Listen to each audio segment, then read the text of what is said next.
Now next one, decomposition. You may have heard of the earthworm being referred to as the farmer's friend. तो हम लोगों ने ये सुना ही है कि अर्थवॉर्म जो है वो फार्मर्स के फ्रेंड है. This is so because they help in the break down of complex organic matter as well as in loosening of the soil. तो उसका रीज़न क्या है? तो ये जो अर्थवॉर्म है वो कॉम्प्लेक्स कॉम्प्लेक्स ऑर्गेनिक मैटर जो है उसको ब्रेक करके सॉइल जो है उसको लूजिंग बनाता है.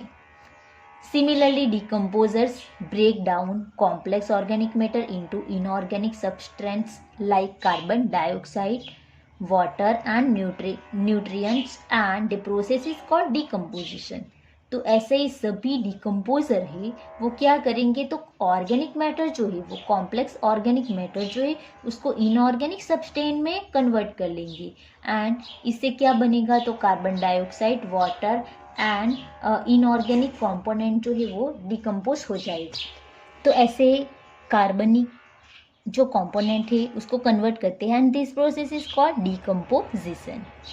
Dead plants remains such as the leaves, bark, flowers and dead remain of animals include fecal matter constitute detritus which is the raw material of decomposition. तो ऐसे कुछ डेड प्लांट्स होते हैं, प्लांट्स के डेड पार्ट होते हैं जैसे कि लीव्स होते हैं, स्टेम्स होते हैं, उसके रूट होते हैं एंड बार्क होते हैं, उसके फ्लावर्स होते हैं. तो ये सभी डेड प्लांट होते हैं. उसके अलावा कई ऐसे सारे एनिमल्स भी होते हैं जो डेड हो गए होते हैं एंड उसमें भी इन्वॉल्व होगा उसका फेकल मैटर्स. तो ये सभी जो कंपोनेंट है तो ये सभी डेड पार्टिकल है, so that is called detritus. Detritus बनाएंगी which is the raw material of decomposition. तो ये रॉ मटेरियल है, डिकम्पोजिशन का रॉ मटेरियल है. The important step in the process of decomposition are fragmentation, leaching, catabolism, humidification and mineralization. तो यहाँ पे कुछ important steps है एंड ये किसकी प्रोसेस के स्टेप्स है, डिकम्पोजिशन. स्टूडेंट हमें ये याद रखना है कि स्टेप ऑफ द डिकम्पोजिशन. तो first one fragmentation, then leaching process, then catabolism process, then humidification process, then mineralization process. तो ये सभी प्रोसेस जो है वो डिकम्पोजिशन की प्रोसेस है. Then detritivores like earthworm break down the detritus into the smaller particle. तो यहाँ पे डेट्रिटिवोरस स्टूडेंट है, ये हमें याद रखना है. डेट्रिटिवोरस में इन्वॉल्व किसका होगा, फॉर एग्जांपल अर्थवॉर्म जो break down detritus into smaller particle, smaller detritus particle को स्मॉल पार्टिकल में वो कन्वर्ट करता है, ब्रेक डाउन करता है. And this process is called fragmentation. Fragmentation means छोटे पार्टिकल बनाएगा. And by the process of leaching water soluble inorganic nutrients go down into the soil horizon and get precipitated as a unavailable salt. तो यहाँ पे leaching process होगी, fragmentation के बाद leaching process होगी. तो लीचिंग प्रोसेस में क्या होगा, तो सभी पार्टिकल जो है वो इनऑर्गेनिक न्यूट्रिएंट जो है वो सॉइल जो है उसमें चले जाएंगे. सॉइल के जो होरिजन पार्ट जो है उसमें चले जाएंगे, मीन्स एंटर हो जाएंगे, सॉइल में एंटर हो जाएंगे. एंड इस तरह ये अनअवेलेबल सॉल्ट की तरह सॉइल में एंटर हो जाएंगे. स्टूडेंट्स पहले हम लोगों ने क्या देखा, तो डेट्रिटिवोरस जैसे कि अर्थवॉर्म जो है ऐसे सभी कई सारे ऐसे डेट्रिटिवोरस जो है वो डेट्रिटस पार्टिकल जो है उसको स्मॉलर पार्टिकल में कन्वर्ट करेगा. मीन्स जो डेड हो गए मटेरियल है जैसे कि लीव्स है, एनिमल्स है, उसको स्मॉलर पार्टिकल में कन्वर्ट करेगा. उसके बाद दिस प्रोसेस इसको फ्रैगमेंटेशन. फ्रैगमेंटेशन में क्या हुआ, तो डेट्रिटिवोरस ने डेट्रिटस लाइक डेड पार्टिकल को स्मॉल पार्टिकल में कन्वर्ट कर दिया. उसके बाद ये जो स्मॉल पार्टिकल है वो लीचिंग प्रोसेस मीन्स ये सभी पार्टिकल वाटर के साथ सॉल्युबल होके सॉइल में चले जाएंगे एंड अनअवेलेबल सॉल्ट में कन्वर्ट हो जाएंगे. Bacterial and fungal enzyme degradate detritus into the simpler inorganic substance and this process is called catabolism. Leaching process हो गई, उसके बाद क्या होगा तो कुछ ऐसे बैक्टीरिया एंड फंगस होंगे, वो अपने बॉडी में से ऐसे टाइप्स के एंजाइम सिक्रेट करेंगे, जिससे क्या होगा तो डेट्रिटस पार्टिकल जो है, डेड पार्टिकल जो है, उसको सिंपल इनऑर्गेनिक कंपोनेंट में कन्वर्ट कर देगा and this process is called catabolism. First process कौन सी थी? Fragmentation, then leaching, then catabolism. Fragmentation में डेट्रिटोवोरस थ्रू डेट्रिटस जो है वो स्मॉल पार्टिकल में कन्वर्ट हो गई, डिवाइड हो गई, फ्रैगमेंट हो गई। उसके बाद लीचिंग मीन्स वाटर के साथ वो सॉइल के इनर साइड चले जाएंगे। उसके बाद कैटाबॉलिज्म, जैसे कि फंगस एंड बैक्टीरिया जो है वो अपनी बॉडी में से कुछ ऐसे एंजाइम को It is important to note that all the above step is decomposition of rate simultaneously on the detritus. Huminification and mineralization occurs during decomposition in the soil. तो यहाँ पे जो ह्यूमिनिफिकेशन एंड मिनरलाइजेशन प्रोसेस जो है वो soil का जब decomposition होता है तभी हो जाता है and humification leads to accumulation of a dark colored amorphous substance called humus that is highly resistant to microbial action and undergoes decomposition at an extremely slow rate. तो जब ह्यूमिनिफिकेशन प्रोसेस होती है तब डार्क कलर का amorphous substance जो बनता है so that is called humus like fertiliser and ये जो प्रोसेस होती है वो स्लोली प्रोसेस होती है and highly resistant to microbial के लिए वो हाईली रेजिस्टेंस होता है एंड ये कब होती है तो जब डिकम्पोजिशन होता है तब ये प्रोसेस होती है, लेकिन ये प्रोसेस जो है वो स्लो प्रोसेस है। Being colloidal in nature it serves as a reservoir of nutrient.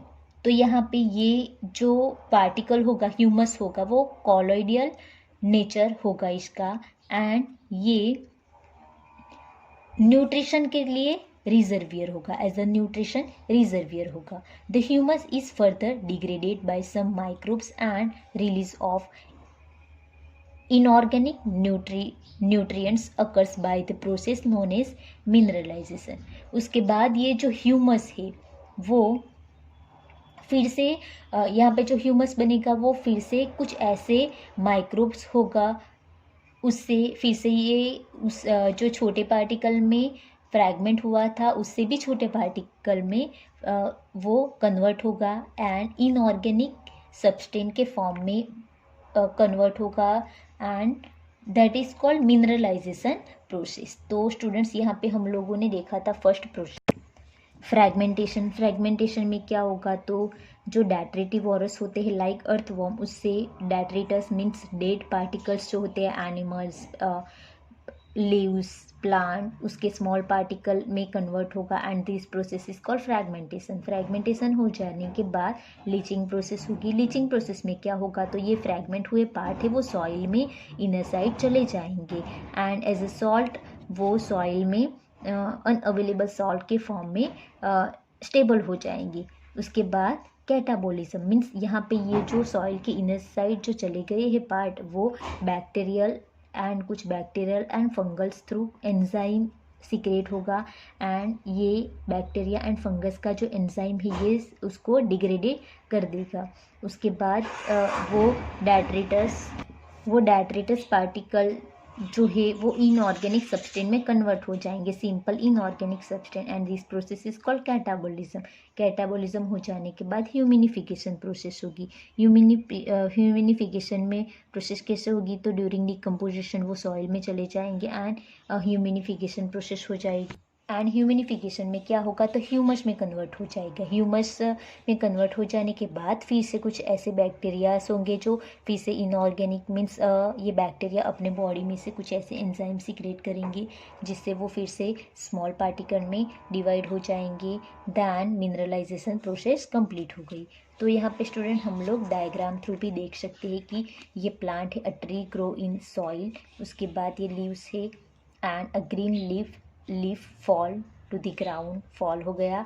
Then some are the eaten by insect and other animal, nutrient and energy enter food web. ये leaves जो है वो कुछ organism जो है वो ईट करेगा उसमें, एंड कुछ लीव्स जो है वो ऐसे ही डिग्रेडेट हो जाएंगे. डिग्रेडेट हो जाने के बाद उसमें फंगस जो है वो ग्रो हो जाएंगे. एंड लीव्स जो है वो एनिमल्स ने ईटन किया है, खाया है, वो some nutrient leach into soil by chemical action.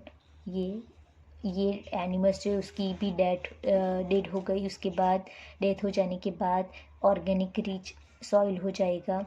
उसके बाद हम लोग देख सकते हैं कि ऑर्गेनिक रिच सॉइल जो है उसका फिर से प्लांट यूज़ करेगा. Leaves partially consumed by decomposers such as a fungus and bacteria, they being to lose form and become little.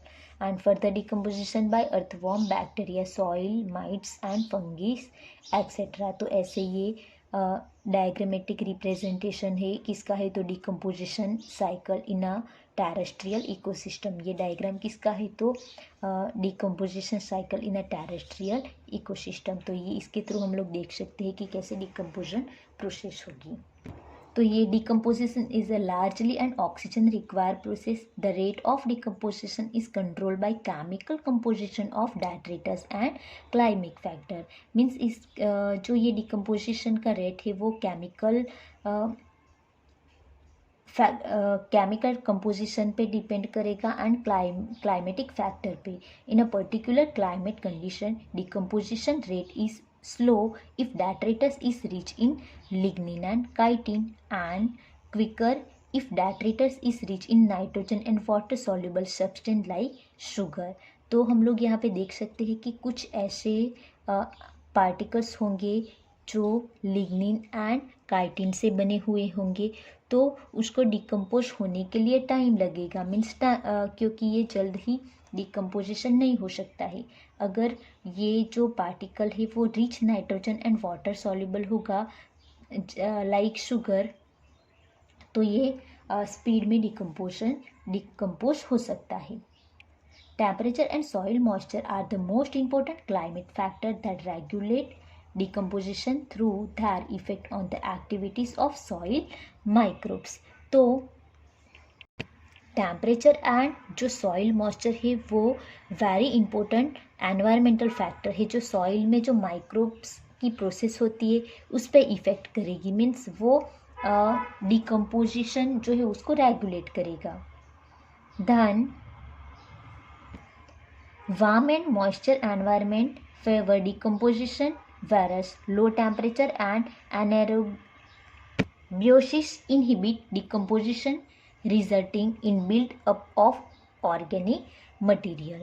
तो यहाँ पे अगर टेम्परेचर वार्म एंड मॉइस्चर हुआ, मीन्स एनवायरनमेंट जो है वो वार्म एंड मॉइस्चर हुआ, तो डिकम्पोजिशन के लिए वो फेवरेबल होगा. एंड जब टेम्परेचर लो होता है एंड एनारोबियोसिस जो डिकम्पोजिशन होता है वो स्टॉप हो जाएगा. अगर टेम्परेचर हाई हुआ एंड एनारोबिक लाइफस्टाइल हुई तो डिकम्पोजिशन जो है वो स्लो हो जाएगा एंड उसके रिजल्ट में कार्बनिक मटेरियल्स जो है वो बिल्ड अप हो जाएंगे. तो इस तरह डिकम्पोजिशन जो है वो हो सकता है एंड उसके हम लोगों ने स्टेप्स भी देख लिए हैं.